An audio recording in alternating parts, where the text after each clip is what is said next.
Hello dear students, स्वागत है एक बार फिर से आपका आपके अपने चैनल एमएच क्लासेस बाय पवन त्रिपाठी में। मैं हूं पवन कुमार त्रिपाठी और आज उपस्थित हूं आपके समक्ष लेकर कक्षा 12 यूपी बोर्ड समान हिंदी में। आज हम आपके समक्ष 7वें चैप्टर में बापू के प्रति लेकर उपस्थित हुए हैं। इसके पहले हम नौका विहार और के वीडियोस 2 भागों में आपके समक्ष प्रस्तुत कर चुके हैं और आज हम भाग 3 में बापू के प्रति लेकर आपके समक्ष उपस्थित हुए हैं। आशा करते हैं वीडियो आपको पसंद आएगा। सर्वप्रथम मैं आप सबकी कुशल क्षेम जानना चाहता हूं और परमपिता परमेश्वर से यह प्रार्थना करता हूं कि आप सब अपने घर में सकुशल रहें, आपका पूरा परिवार, यार मित्र सभी लोग सुरक्षित रहें। और अगर आप में से कुछ विद्यार्थी हमारे चैनल पर नए हों तो वो हमारे चैनल को सब्सक्राइब करें, लाइक करें, शेयर करें और बेल आइकन को हिट करना ना भूलें ताकि हमारे चैनल के सभी वीडियोस की सबसे पहली नोटिफिकेशन आप तक पहुंच सके। तो चलिए शुरू करते हैं। परीक्षा के दृष्टिकोण से बहुत ही महत्वपूर्ण चैप्टर है ये और हर दूसरे साल इससे एक पैराग्राफ आता ही है, तो इसको हम देख लेते हैं, थोड़ा सा इसके बारे में जान लेते हैं कि एक्चुअली लेखक कहना क्या चाह रहे हैं। इसमें महात्मा गांधी को एक भावभीन श्रद्धांजलि अर्पित की है कवि ने। उन्होंने महात्मा गांधी के आदर्शों और उनके देश के प्रति समर्पण को नमस्कार करते हुए सुमित्रानंदन पंत जी ने उनको भावभीन श्रद्धांजलि अपनी पंक्तियों के माध्यम से प्रदान की है। महात्मा गांधी के संपूर्ण व्यक्तित्व का लेखा जोखा देते हुए भारतीय जीवन में उनके व्यापक प्रभाव और भारतीय इतिहास को ही नहीं अपितु विश्व इतिहास में उनकी जो देन को रेखांकित करते हुए कवि ने अपनी भावांजलि समर्पित की है। सत्य, अहिंसा, असहयोग, प्रेम के माध्यम से अन्याय, हिंसा और साम्राज्यवाद की मदान शक्तियों को पराजित कर गांधी जी ने जिस अभूतपूर्व आत्मबल का परिचय दिया उसका महत्व भी प्रतिपादित किया गया है। यह रचना विश्व मानवता के इतिहास में गांधी जी के योगदान का पूर्णतः परिचय प्रदान करती है। इसे हमें आपको अवश्य पढ़ना चाहिए और उनके द्वारा किए गए देश के लिए जो उन्होंने बलिदान किया है, त्याग किया है, परिश्रम किया है, उसको जानना चाहिए। तो आइए शुरू करते हैं बिना आपका समय नष्ट किए बापू के प्रति, जिसको लिखा है सुमित्रानंदन पंत जी ने। पंत जी कह रहे हैं, तुम मांसहीन, तुम रक्तहीन, हे अस्थिशेष तुम अस्थिहीन। अब यहाँ पर गांधी जी के बारे में कह रहे हैं कि हे महात्मा, आप निश्चित ही आपके शरीर में मांस नहीं है, रक्त नहीं है और आप मात्र हड्डियों का ढांचा हैं। कहने का मतलब यह है कि हे महात्मा, भले ही आपका शरीर अत्यंत दुर्बल हो गया हो, भले ही आपका शरीर रक्त मांस हड्डियों का मात्र ढांचा ही है, लेकिन तुम शुद्ध बुद्ध आत्मा केवल, हे चिर पुराण, हे चिर नवीन। लेकिन हे महात्मन, तुम शुद्ध बुद्ध आत्मा केवल, आपकी जो आत्मा है उसमें दृढ़ संकल्प की शक्ति विद्यमान थी। लगता था कि आप शुद्ध सात्विक ज्ञान से संपन्न हैं, लेकिन तुम शुद्ध बुद्ध, तो शुद्ध बुद्ध माने बुद्धि, तो आप शुद्ध सात्विक ज्ञान से संपन्न है, हे चिर पुराण, हे चिर नवीन। और तुम्हारे व्यक्तित्व में प्राचीनता और नवीनता दोनों का समन्वय था। तुम पूर्ण इकाई जीवन की। हे महात्मन, वस्तुतः आप पूर्ण मानव थे जिसके व्यक्तित्व में सारहीन संसार पूर्णतः समाया हुआ था। लिखा है ना, जिसमें आसार भव सुन लीन, जिसमें यह सारहीन संसार, भव माने संसार, ये सारहीन संसार पूरा सम्मिलित था, मिला हुआ था। और आधार अमर होगी जिस पर भावी की संस्कृति समासीन। तो समासीन का मतलब होता है प्रतिष्ठित। तो हे महात्मन, आपने सत्य, अहिंसा, प्रेम, सत्याग्रह, मानववाद, लोक कल्याण के जो सिद्धांत दिए हैं, आने वाली जो पीढ़ियां हैं उनकी जो संस्कृति है वो उसी पर प्रतिष्ठित होगी। मुझे आशा ही नहीं पूर्ण विश्वास है कि आने वाली पीढ़ियां आपका अनुकरण करके आगे बढ़ेंगी। आगे, तुम मांस तुम ही हो, रक्त अस्थि निर्मित जिससे नवयुग का तन। हे महात्मन, भले ही आपका शरीर तुम मांस तुम ही हो रक्त अस्थि।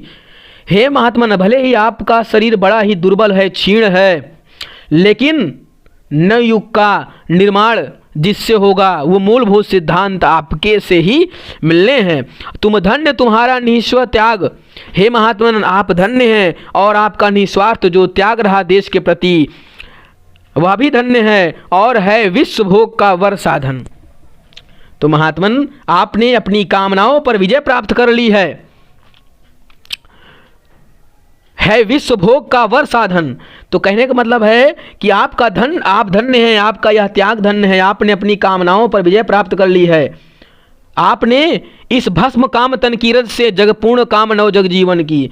तो इस भस्म रूपी शरीर की धूल से ही संपूर्ण संसार पूर्ण काम हो गया है।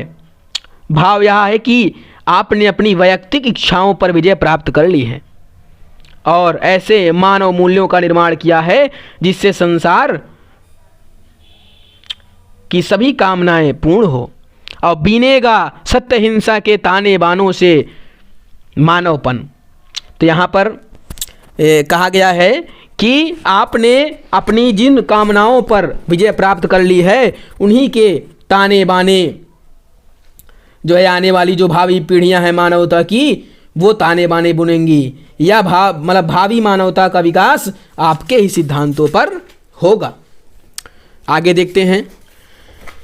सुख भोग खोजने आते सब, आए तुम करने सत्य खोज। हे महात्मन, पंत जी कह रहे हैं कि इस धरा पर, इस पृथ्वी पर जब लोग जन्म लेते हैं तो सभी लोग अपने अपने सुखों को भोगने और खोजने के लिए आते हैं, लेकिन आपने तो सत्य की खोज करने की ठान ली। जग की मिट्टी के पुतले जन, तुम आत्मा के मन के मनोज। तो हे महात्मन, आप दूसरे मानवों से अलग थे, वे सब तो अपना सुख खोजते थे, परंतु आपने आत्मा के सुख को ध्यान पर रखते हुए सत्य की खोज की और सत्य की खोज जीवन पर्यंत करते रहे। संसार के लोग तो मिट्टी के बने पुतले हैं, लिखा है ना, जग की मिट्टी के पुतले जन। तो इस संसार में सभी लोग मिट्टी के पुतले हैं और तुम आत्मा के मन के मनोज, और आप आत्मा रूपी जो है मन के क्या हैं, कमल हैं। और जबकि आप आत्मा और मन के सुंदर व्यक्ति के रूप में संसार में जाने पहचाने गए हैं, कमल के समान जो है जाने पहचाने गए हैं। जड़ता हिंसा स्पर्धा में भर, चेतना अहिंसा नम्र ओज, पशुता का पंकज बना दिया तुमने मानवता का सरोज। हे महात्मन, इस संसार में सब जगह जड़ता, हिंसा, स्पर्धा, प्रतियोगिता भरते हुए चेतना, अहिंसा और नम्रता का ओजस्वी तेज आपने संपूर्ण तरीके से उसका संचार किया और हिंसा की जगह आपने अहिंसा को महत्व दिया। पशुता का पंकज बना दिया तुमने मानवता का सरोज। और इस प्रकार मानव की जो पशुविक प्रवृत्तियां थी उसको आपने मानवता के कमल के रूप में परिवर्तित कर दिया। जो मानव पशु जिसकी प्रवृत्ति पशु की थी उसको आपने मानवता का पंकज बना दिया, कमल बना दिया। पशु बल की कारा से जग को दिखलाई आत्मा की विमुक्ति। तो कारा मतलब होती है जेल, और पशुबल मतलब अंग्रेजों के समय में जो वो क्रूरता दिखाते थे वो पशुओं के समान ही शक्ति का प्रदर्शन करते थे, क्योंकि पशुओं के लिए शक्ति का प्रदर्शन कोई बहुत बड़ी बात नहीं होती, वो किसी भी व्यक्ति को पहचानते नहीं हैं। तो लिखा है कि पशुबल की कारा से जग को दिखलाई आत्मा की विमुक्ति। हे महात्मन,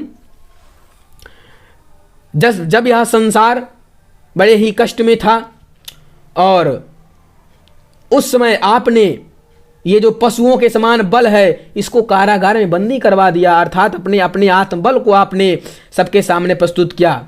उस समय आपने संसार को आत्मा की शक्ति का बोध कराया कि हमारे अंदर की जो शक्ति है वो बहुत विशालकाय पशु के शक्ति से भी कहीं ज़्यादा है। विद्वेष घृणा से लड़ने को सिखलाई दुर्जय प्रेम युक्ति। और जो द्वेष से साथ लड़ने के लिए प्रेम का अस्त्र आपने तैयार किया, उससे लोगों को बड़े ही शांति मिली। लिखा है ना, सिखलाई दुर्जय प्रेम युक्ति। दुर्जय माने अजय, अजय जो जीती ना जा सके, ऐसी युक्ति, प्रेम रूपी युक्ति आपने दिखलाई। उस विद्वेष और घृणा रूपी जो दुश्मन थे उनसे लड़ने के लिए प्रेम रूपी ऐसी युक्ति आपने सिखलाई, ऐसा आपने प्रेम रूपी अस्त्र दिया कि आपके द्वारा वर श्रम प्रसूत से की कृतार्थ तुमने विचार परिणित उक्ति। तो यहाँ पर देखिए, श्रम प्रसूति मतलब होता है श्रम से उत्पन्न ना, श्रम से उत्पन्न। तो हे महात्मन, आपने जो ये आपके द्वारा जो ये सत्य प्रतिपादित हुआ है, अहिंसा और प्रेम की शक्ति, ये अजेय थी। आपने अपने विचारों को केवल वाणी तक सीमित नहीं रखा, बल्कि उन्हें कार्य के रूप में परिणत करके आगे दिखा दिया। तो वर श्रम प्रसूत से की कृतार्थ, श्रम से उत्पन्न, तो आपने अपने परिश्रम से उत्पन्न जो आपने परिश्रम किया उससे लोगों को आपने कृतार्थ किया। तुमने विचार परिणित उक्ति, और उक्ति मतलब होता है कथन, तो अपने कथन के माध्यम से आपने संसार में कार्य को कैसे किया जाता है उसको करके आपने दिखा दिया। और विश्वानुरक्त हे अनासक्त सर्वस्व त्याग को बना मुक्ति। विश्वानुरक्त मतलब होता है समस्त विश्व से प्रेम करने वाले, और अनासक्त मतलब होता है किसी से भी आसक्त ना रखना। तो हे बापू, आप संसार के प्रति अनुराग रखने वाले महामानव थे तथा अनासक्त योगी थे। आपने अपना सर्वस्व त्याग कर लोगों को यह दिखा दिया कि सब कुछ त्याग कर ही व्यक्ति मुक्त हो सकता है। लिखा है ना, विश्वानुरक्त हे अनासक्त। तो हे महात्मन, आप सबका कल्याण चाहने वाले थे। आपने सब कुछ त्याग करके मुक्ति का साधन बना दिया, और उर के चरखे में कात सूक्ष्म युग युग का विषय जनित विषाद गुंजित कर दिया गगन जग का, भर तुमने आत्मा का निनाद। हे महात्मन, आपने अपने महान योगदान से अपने हृदय के चरखे पर युगों युगों से व्याप्त विषयों से उत्पन्न दुख का जो सूत था उसको काट करके संसार में आत्मा के मधुर स्वर को व्याप्त कर दिया है। लिखा ना, गुंजित कर दिया गगन जग का, भर तुमने आत्मा का निनाद। तो सब आपने जो है अपने हृदय के चरखों पर युगों युगों से जो व्याप्त था दुख, उस दुख को अपने सूत से काट कर संसार में आत्मा के जो है मधुर स्वर को व्याप्त कर दिया। और उसके बाद रंग रंग खद्दर के सूत्रों से नव जीवन आशा स्पृहाद, मानवीय कला के सूतधार हर लिया यंत्र कौशल प्रभाद। तो यहाँ पर कहा गया है कि भौतिक वासनाओं को त्याग कर चरखे से कती खादी के धागों को आपने नए नए रंगों में रंग कर जीवन में नई आशा, रंग रंग खद्दर के सूत्रों में, तो नए नए जो रंगों में रंग कर जीवन में नई आशा स्फूर्ति एवं प्रसन्नता का संचार आपने किया। मानवीय कला के सूत्रधार, नवजीवन आशा स्पृहाद। तो यहाँ पर स्पृहाद का मतलब होता है इच्छा एवं प्रसन्नता। तो आपने मानवीय आदर्शों के निर्माता एवं सूत्रधार थे। मानवीय कला के सूत्रधार, आप मानवीय जो है कला के सूत्रधार थे, हर लिया यंत्र कौशल प्रभाद। और आपने जीवन पर्यंत जो है स्वदेशी होने का समर्थन किया, और जो यंत्रों का कौशल था उसको आपने छीण कर दिया। साम्राज्यवाद था कंस बंदनी, मानवता पशु बलाक्रांत, और श्रृंखला दास्ता प्रहरी बहु निर्मम शासन पद शक्ति भ्रांत। अब यहाँ पर कह रहे हैं पंत जी कि हे महात्मन, आपने वह कर दिखाया जो बहुत ही अभूतपूर्व था। तो जिस प्रकार कंस के कारागार में देवकी बंदनी, लिखा ना साम्राज्यवाद था कंस बंदनी, तो जिस प्रकार कंस के शासनकाल में देवकी बंदी थी, जंजीरों में जकड़ी थी, पहरेदार नियुक्त थे, किंतु जब कृष्ण का जन्म हुआ तो बंधन खुल गए, प्रहरी सो गए, और वसुदेव श्री कृष्ण को लेकर उमड़ती हुई यमुना को पार कर कृष्ण के चरणों को स्पर्श करने यमुना भी शांत हो गई। उसी प्रकार हे महात्मन, आप साम्राज्यवाद में मानवता बंधनी थी, गुलामी की जंजीरों में जकड़ी हुई थी, पशु बलात्कार मतलब गुलामी की जंजीरों में जकड़ी हुई थी, और अनेक पदाधिकारी अपने शक्ति बल से पहरेदारों की तरह उस पर अंकुश लगाए थे। ऐसे में तुमने अपने सिद्धांत रूपी कृष्ण को जन्म दिया। तो लिखा है ना कि निर्मम शासन पद शक्ति भ्रांत। तो निर्मम शासन पद का मतलब होता है कि अनेक पदाधिकारी अपने शक्ति बल से पहरेदारों की तरह उस पर अंकुश लगाए हुए थे। कारागृह में दे दिव्य जन्म मानव आत्मा को मुक्त कांत। तो आपने जिस प्रकार कारागृह में भगवान श्री कृष्ण ने जन्म लिया था, उसी प्रकार आपने सिद्धांत रूपी कृष्ण को जन्म दे करके मानव की जो आत्मा थी, मानवता को आपने मुक्त कराया। और जन शोषण की बढ़ती यमुना तुमने की नत पद प्रण शांत।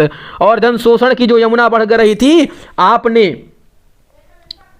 जो जन शोषण की यमुना बहुत बढ़ चढ़ कर बढ़ी जा रही थी, आपने अपने पैरों के स्पर्श से उसको शांत कर दिया। इसमें लिखा है ना, पद प्रणत माने पैरों से विनम्रता से झुकी हुई, पैरों से विनम्रता से झुकी हुई। तो आपने पैरों से विनम्रता से झुकी हुई आपने उसको शांत कर दिया। तुम मांस तुम ही हो, रक्त अस्थि निर्मित जिनसे नवयुग का तन। हे महात्मन, भले ही, अब यहाँ पर देखिए अंतिम पंक्तियों में, कारा थी संस्कृति विगत भीति, बहुधर्म जाति गति रूप नाम, बंदी जग जीवन भू विभक्त विज्ञान मूढ़ जन प्रकृति काम। अब यहाँ पर कह रहे हैं कि कारा माने बंदी, तो हमारी जो पुरानी संस्कृति थी, विगत माने पुरानी, अभीति माने दीवार, बहु माने बहुत सारी, धर्म जाति गति रूप नाम, तो हमारी जो संस्कृति थी वो बंदी थी। विगत माने प्राचीन काल से हमारी जो संस्कृति थी वह बंदी थी। और कैसे?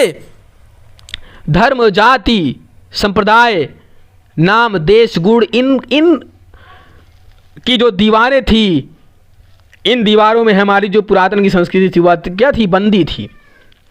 और बंदी जग जीवन भू विभक्त विज्ञान मूढ़ जन प्रकृति काम।